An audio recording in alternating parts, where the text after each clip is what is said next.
महाराज या दोघांच्याही जयंतीनिमित्त ओली समाजसेवा संघटना बहुउद्देशीय संघटना बार्शी यांनी भव्य रक्तदान शिबिराचं आयोजन केलेलं आहे.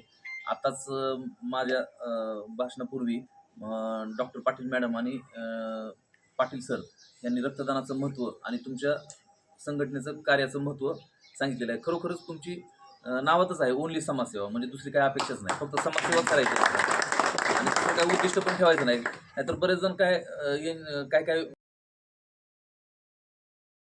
विशिष्ट उद्देश ठेवून स्थापन करतात, परंतु तुमचा उद्देश हा फक्त समाजसेवेचा आहे.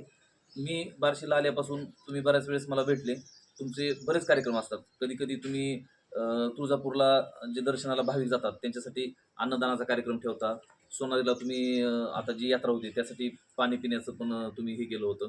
असं वर्षातून 2दा रक्तदान शिबिर घेताय. खरोखरच तुमचं कार्य म्हणजे आदर्श घेण्यासारखंच आहे. आणि तुम्ही हा जो ग्रुप तयार केलेला आहे, म्हणजे निस्वार्थ भावनेनं सेवा करणे, अशी मनात इच्छा निर्माण होणं आणि तशी लोक एकत्र येणं, ही सुद्धा खूप मोठी गोष्ट आहे. आणि तुमच्यात कदाचित ते गुण आहेत म्हणून तुम्ही सगळेजण एकत्र आलेला आहात आणि एका विचारानं तुम्ही पुढे जात आहेत. तुमच्या या कार्याला माझ्यातर्फे हार्दिक शुभेच्छा. धन्यवाद. खरंच सर्वच मान्यवरांनी ओन्ली समाजसेवा बहुउद्देशीय संस्थेच्या कार्याचे कौतुक केलेलं आहे आणि सगळेच पदाधिकारी सदस्य याच्या पाठीवर एक कौतुकाची थाप टाकलेली आहे. नक्की